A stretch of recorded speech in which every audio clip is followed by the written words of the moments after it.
The rehearsal dinner had just ended when Emma asked if we could talk alone for a minute.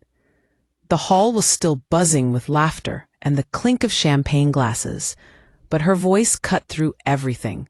Soft, tight, almost shaking.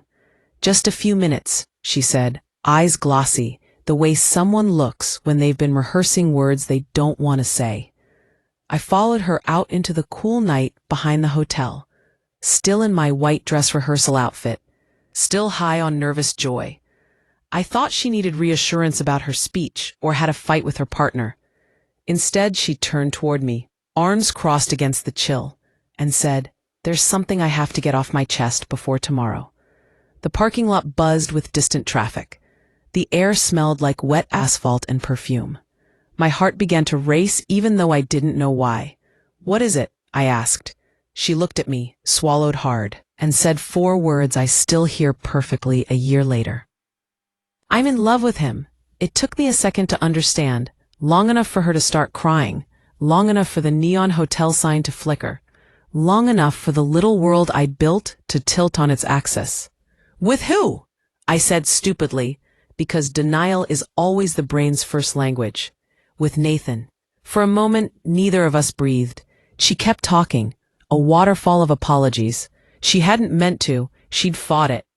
She thought she should tell me before I made a mistake. The phrases blurred together because all I could hear was the low hum of air conditioners and my own pulse. My fiancé was upstairs entertaining his groomsmen, probably laughing, probably confident in the perfection of his life. I tried to imagine what he'd say if he knew that, downstairs, my maid of honor was telling me she loved him. I didn't answer right away. I think part of me was waiting for her to laugh and say it was a misunderstanding. But Emma had never joked about love in her life. Her tears weren't performance. She looked destroyed. "I thought if I told you," she said, "I could get over it. You deserve to know." Then she reached for my hand like confession demanded touch. I pulled back. When I finally found my voice, it was thin. "Why now?" I asked. "We've been engaged for a year." She shook her head. "It wasn't supposed to happen. He listened to me when things were bad with David. One night we talked for hours after he dropped something off for you." She stopped. My chest tightened. "Did you do anything?" I said, every vowel sharp. "No," she said quickly. "God, no. I'd never. He wouldn't, but I wanted to. And I hate myself for it." I could barely stand. The image of them alone, laughing, the intimacy of quiet gestures, those things hit harder than any kiss. I asked where Nathan was during all this, whether he knew she had feelings. She hesitated a fraction too long before saying, "I think he might have. He didn't encourage it, but he didn't stop talking to me either." The stars above the parking lot blurred with neon lights. I remember gripping the railing just to steady myself. Tomorrow we were supposed to promise forever in front of everyone we knew. The caterer, the photographer, the dress waiting in its plastic casing. All of it felt suddenly ridiculous. My best friend loved my fiancé, and he might know it. "I can't process this," I said. "Then don't now," she whispered. "Just don't hate me." I walked back into the noise of the hotel as if underwater. People were still clinking glasses. Louisa from work was toasting. Nathan caught my eye and smiled as if nothing had shifted on earth. I forced a smile back, because panic doesn't fit well with champagne. Emma stayed outside. When the night ended, we hugged for the cameras, the perfect bride and maid pair, frozen in someone's phone forever. Inside, I was ash. When Nathan and I got upstairs, he immediately started removing cufflinks and humming. I stood in the doorway of the bathroom, staring at him, aware that every ordinary movement was evidence or innocence. I couldn't tell which. "Everything okay?" he asked. "Yeah," I lied, "just tired." He smiled, kissed my forehead, and said, "Tomorrow we'll sleep on a beach." Lying beside him that night, the ceiling fan spinning circles above us, I thought about how many truths can coexist before one cancels the other. Maybe love wasn't a single thing. but a blurred photograph where everyone looks happy if you snapshot fast enough. By dawn, I still hadn't slept. At 6:30, the makeup artist texted she was on her way. I slipped out of bed, careful not to wake him, and went to the balcony. The city smelled of damp greenery and taxis. Down below, someone was unloading crates of flowers, the same white roses Emma had helped me choose. I watched them carry the crates forward and wondered which moment had actually been real. The way Nathan had looked at me during our engagement party, or the hesitation in Emma's voice when I asked if he'd known. The morning moved like choreography. Photographer, hair, laughter on autopilot. Emma arrived last, pale beneath the concealer, holding coffee. "Can we talk again?" she asked quietly, away from the stylists. I shook my head. "There's nothing to say right now. Please let me get through this." She nodded, eyes hollow, and retreated to the mirror. In photographs, she looks flawless. I look like someone performing joy. At the ceremony, the music started, and my father took my arm. Nathan waited at the gazebo by the lake. Everyone turned their heads, phones already whispering clicks. As I walked, I saw Emma standing across from the groomsmen, bouquet trembling slightly. Nathan smiled when he saw me. The same smile that used to melt doubt. I smiled back because I had audiences on both sides. The vows blurred. He said all the right words. I said mine automatically, the muscle memory of months of rehearsal. Applause, flash of rings, everyone cheering. And then it was done. Husband and wife. A string section playing. Emma crying 3 feet away. During the reception, she cornered me near the bathroom. "Please don't hate me," she said again. "I'll stay out of your life if that's what you want." But I needed to be honest. I told her honesty isn't a favor when it's a grenade. Then I walked away, weaving her sobbing into her champagne. That night, after the final guests left and Nathan surrounded me with tired affection, I asked quietly, "Have you ever felt anything for Emma?" He blinked, startled. "What? No. Where is this coming from?" I watched his face for cracks. "She told me yesterday she was in love with you." His mouth opened slightly, closed again. "That's insane," he said finally. I had no idea. But the pause between those 3 words, "no idea," was large enough to live in. He tried to explain. They'd talked sometimes when I was busy with work. She'd called asking advice for gifts for me. They'd become friendly. If I thought she felt anything beyond friendship, I'd have stopped, he insisted. I wanted to believe him so badly that I almost convinced myself I did. Almost. We spent the honeymoon moving through perfect scenery like tourists in a film. Smiling for photos, kissing for bystanders, silence in private. He asked if I was okay. I said the altitude was getting to me. When we returned home, the apartment felt rearranged. I couldn't unhear her voice saying, "I'm in love with him." Weeks passed. Friends congratulated us online. Emma disappeared from group chats. One evening, a package arrived with no return address, a wedding gift we'd forgotten. A painting of the lake where we said our vows. On the back, she'd written in pencil, "I meant to love you both, but I only ruined everything. Be happy anyway." Nathan read it over my shoulder. "She's dramatic," he muttered. I set the painting on the floor, against the wall, face down. For the next 6 months, it stayed that way. But silence expands faster than love once you let it in. By spring, everything between Nathan and me existed in parentheses. Work, dinner, polite half-smiles. I started painting again, the only thing that ever sorted chaos into color. One night he came home late, smelling faintly of wine. "You're still angry with her," he said. "I can feel it." "I'm angry with us," I answered. He didn't ask which parts of us I meant. The next morning, as he slept, I turned the painting around for the first time. The brushstrokes were uneven, hurried, but the light across the water looked heartbreakingly real. Beneath the signature, faintly, Emma had left another line. "If sympathy is all he ever had for me, Don't waste your hatred. Use it for art.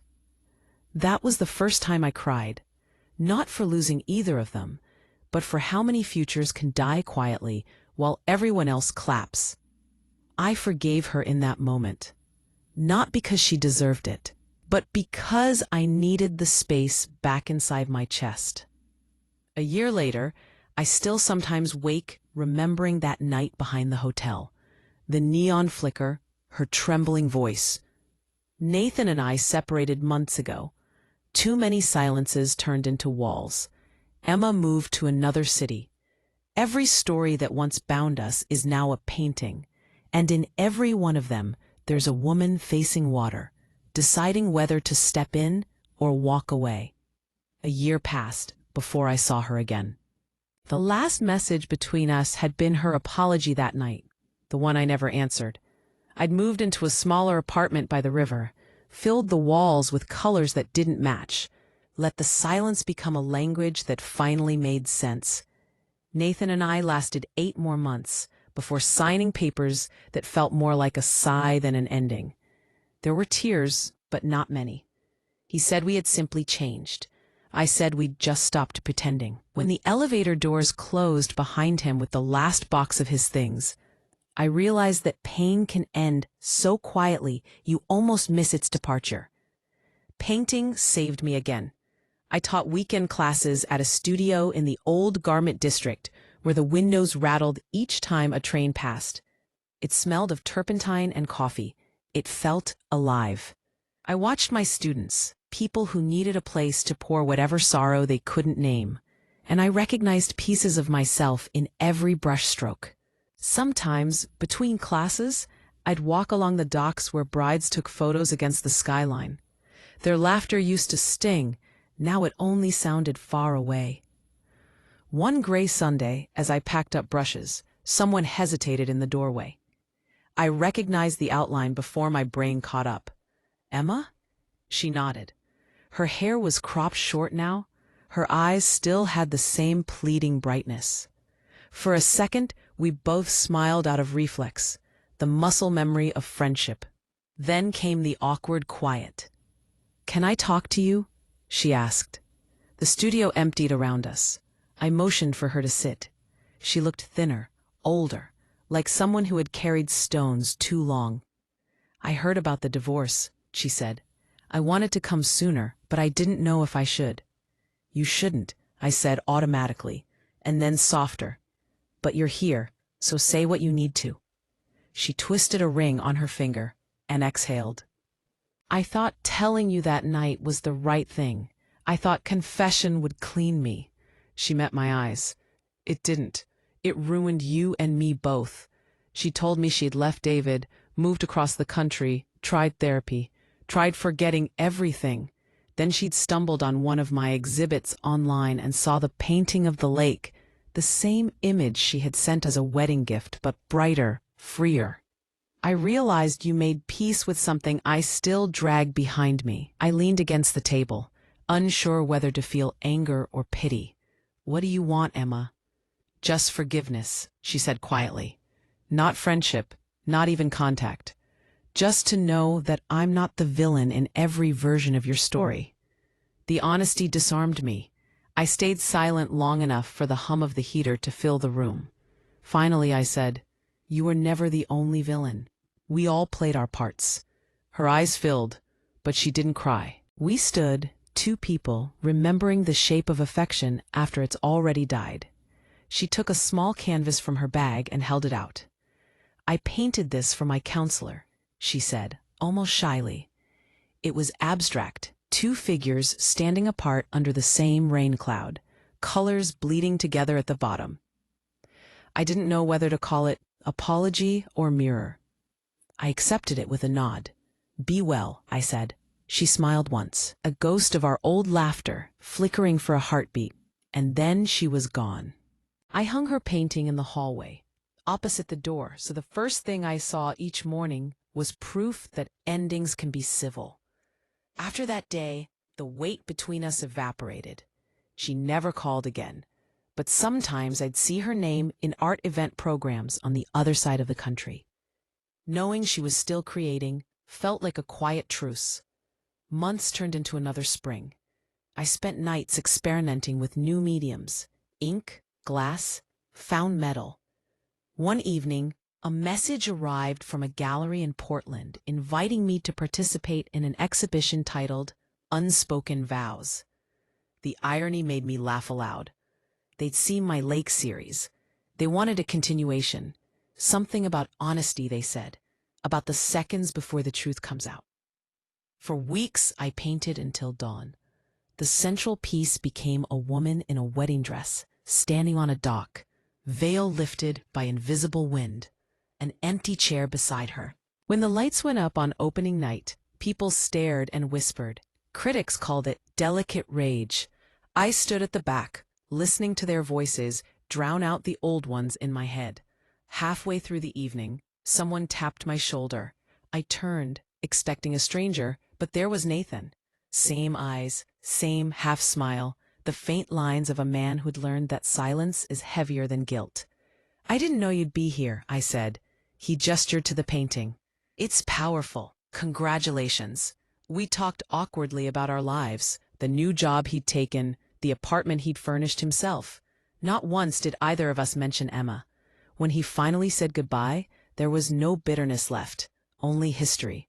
As he walked away, I noticed how light my heart felt, like every old emotion had finally served its sentence. That summer, I took a solo trip overseas, sketching in train stations and plazas, sending postcards to no one. In every city, I painted a scene of strangers learning to wait for dawn. The world was full of people trying to forgive each other through motion. On the flight back home, as the clouds folded beneath the plane, I wrote a note in my sketchbook. Love is not a promise, it's a direction. When I returned, the studio looked different. Sun on the floors, dust turning to glitter.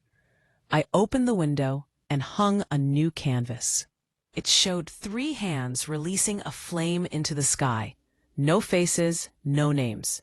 Just the moment before the light disappears and becomes part of something larger.